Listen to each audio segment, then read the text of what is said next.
രാത്രിമഴ ഒരു കണ്ടംപററി നൃത്ത സ്ഥാപനത്തിനകത്ത് നടക്കുന്ന ഒരു കഥയായിട്ടാണ്. അതിൽ പാട്ടുകൾക്ക് ഈ നൃത്തവും ഒരു സംഘവുമായി ഇണങ്ങുന്ന തരത്തിലേ പാടുണ്ടായിരുന്നുള്ളൂ. അങ്ങനെയാണ് 2 കവിതകളാണ് അതിന് നമ്മൾ ഉപയോഗിക്കുന്നത്. ഒന്ന് ONV സാർ എഴുതിയ ഒരു ഖയാൽ, മറ്റൊന്ന് സുഗതകുമാരി ടീച്ചറുടെ തന്നെ രാത്രിമഴ എന്നുള്ള കവിത. അതാണ് ആ നൃത്ത സംഘം, കണ്ടംപററി ഗ്രൂപ്പുകാർ ആ കവിതയാണ് വ്യാഖ്യാനിക്കാൻ ശ്രമിച്ചുകൊണ്ടിരിക്കുന്നത്.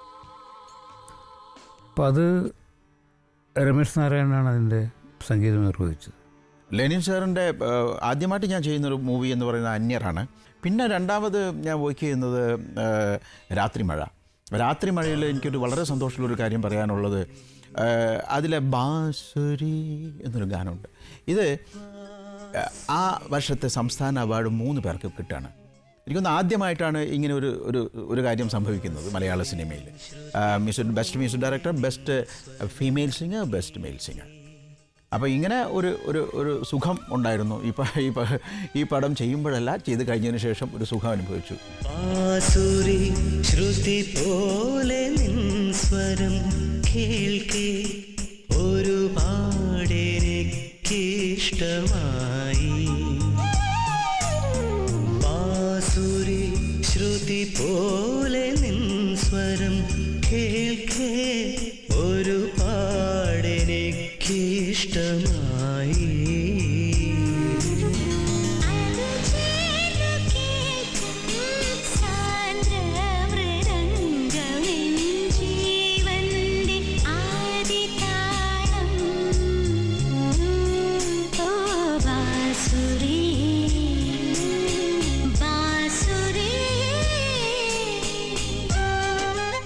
കൈതപ്പത്തിൻ്റെ രചനയാണ്. ഈ ബാസുരി എന്താണെന്ന് പലരും എൻ്റെ അടുത്ത് പിന്നീട് ചോദിച്ചിട്ടുണ്ട്. കാര്യം വാട്ട് ഈസ് ബാസുരി?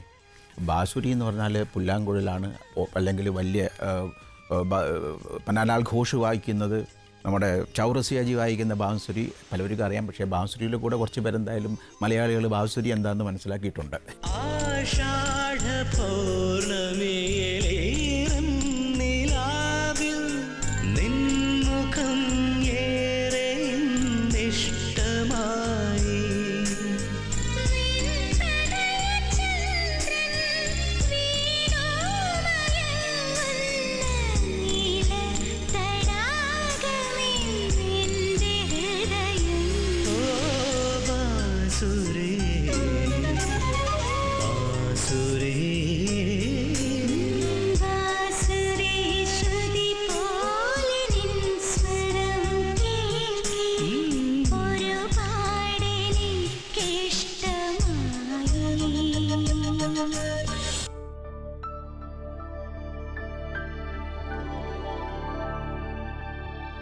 മിത്തും റിയാലിറ്റിയും കൂടിക്കൊഴിഞ്ഞ് കിടക്കുന്ന ഒരു സിനിമയാണ് മകരമഞ്ഞ്.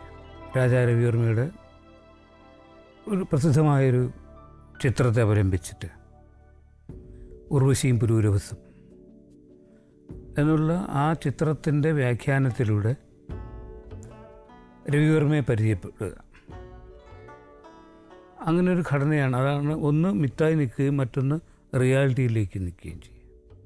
അപ്പോൾ ആ മിത്തിൻ്റെ പിന്നെ ഭൂമികയിൽ നടക്കുന്ന കാര്യങ്ങൾ തന്നെ അത് പിന്നെ ഇപ്പുറത്ത് ചിത്രകാരൻ്റെ ജീവിതത്തിലേക്കും വന്നു ചേരുന്നുണ്ട്.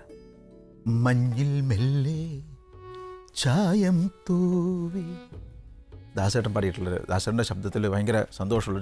ദാസേട്ടൻ വന്ന് പാടിയതിനു ശേഷം പറഞ്ഞാണ്, രാവിലെ ആയിരുന്നു അത് എറണാകുളത്ത് റെക്കോർഡ് ചെയ്ത് അത് കഴിഞ്ഞ ഉടനെ ഇൻ്റർവ്യൂസിൽ അത് കഴിഞ്ഞ ഇൻ്റർവ്യൂവിൽ പറയാണ്, ദാസൻ പറഞ്ഞ ഒരു കാര്യം എനിക്ക് ഇപ്പോഴും ഓർമ്മയുണ്ട്. എൻ്റെ കാതുകളിൽ ഇങ്ങനെ മുഴങ്ങി നിൽക്കുന്ന സംഭവമാണത്. ഞാൻ രാവിലെ ബ്രേക്ക്ഫാസ്റ്റ് കഴിച്ചില്ല. അപ്പോൾ പാട്ടിപ്പോൾ പാടിക്കഴിഞ്ഞു, എനിക്കിനി ലഞ്ച് വേണ്ട, ഞാനിനി ഉച്ചഭക്ഷണം കഴിക്കുന്നില്ല, വയറ് നിറഞ്ഞിരിക്കുകയാണ്. അപ്പോൾ വളരെ സന്തോഷത്തോടു കൂടി ദാസേട്ടൻ പാടിയാണ്. ഈ പാട്ട് വളരെ ശ്രദ്ധിക്കപ്പെട്ടു എന്നറിഞ്ഞതിൽ എനിക്ക് വളരെ സന്തോഷമുണ്ട്.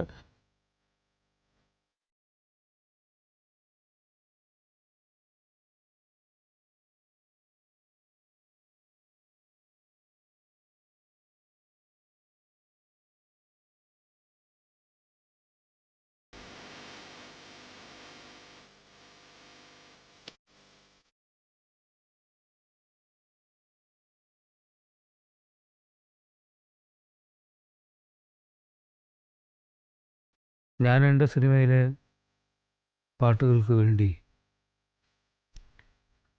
കവിതയിലേക്കാണ് ഞാൻ ആ കണ്ണു തുറക്കുക. അതിലൂടെയുള്ള എൻ്റെ യാത്രക്കിടകളിലാണ്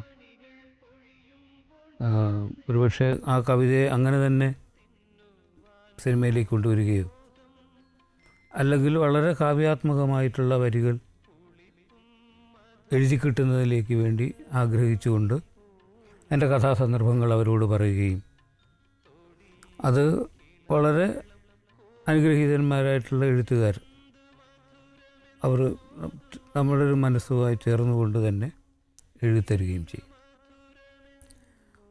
പിന്നീട് അതിൻ്റെ സംഗീത സംവിധായകൻ ആ വരികൾക്ക് ഞാൻ തുടക്കത്തിലേ പറഞ്ഞിരുന്നു അതിന് ചേർന്ന സംഗീതം.